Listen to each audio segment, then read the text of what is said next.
په کابل کې د افغاني سرې میاشتې ټولنې د مرستون ریاست له لوري په 1503 کورنیو د 15,000 افغانیو نغدي مرسته وویشل شوه. د سرې میاشتې ټولنې مسؤلین وایي چې په دې اړمنو کورنیو کې نارینه، ښځې او ماشومان شامل وو چې دا نغدي مرسته یې ترلاسه کړې ده.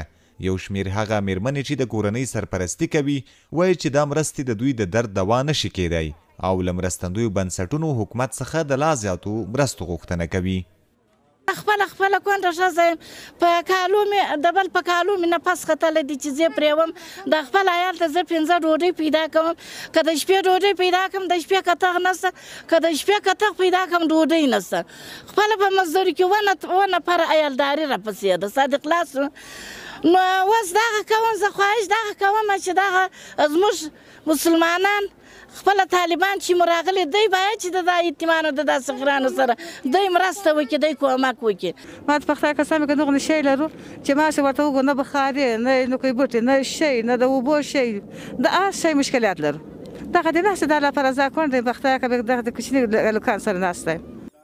د افغاني سرې میاشتې ټولنې د مرستون عمومي رئیس الیاس ساحل ناصري وایي له دې نغدي مرستو سربیره دوی د اړمنو او بې سرپرسته کورنیو او میرمنو لپاره یو شمېر نور پروګرامونه هم لري چې موخه یې له دوی سره مرسته کول دي. من مرستون مختلف النوع کومکونه او حرفوي پروژې مخ په وړاندې بیایو.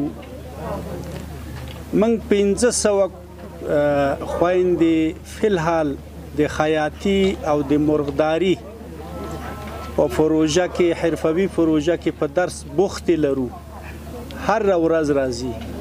د نومبر 20 نیټه چې د ماشومانو له نړیوالې ورځې سره برابره ده، په دې ورځ د سرې میاشتې ټولنې د مرستون له لوري هغو ماشومانو ته هم نغدي مرسته ورکړل شوه چې بې سرپرسته دي.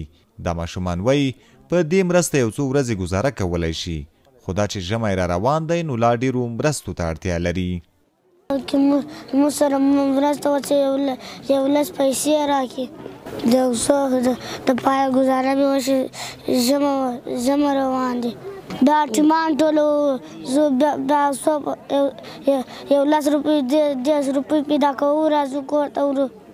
نور څوک نه لرم، خالي دغه یو مور مې د یو ځای یم، نور یو څو نفره کوچنیان دي، نور څوک نه لرم. پلار مې هم ورسره ډېر وخت کېږي. مې یو جومات ځم، بیا کې مې کار وکړي، کار مې وکړي، که نه که دغسې بیده کېږي. په داسې حال کې چې په افغانستان کې ډیری وګړي د بیکارۍ او اقتصادي ستونزو څخه سر ټکوي، ترڅنګ د ملګرو ملتونو د بشري مرستو د همغږۍ دفتر یا اوچا هم په یو خپاره کړي راپور کې ویلي و چې اوس مهال په افغانستان کې نږدې 9.2 میلیونه وګړي بشري مرستو ته اړتیا لري.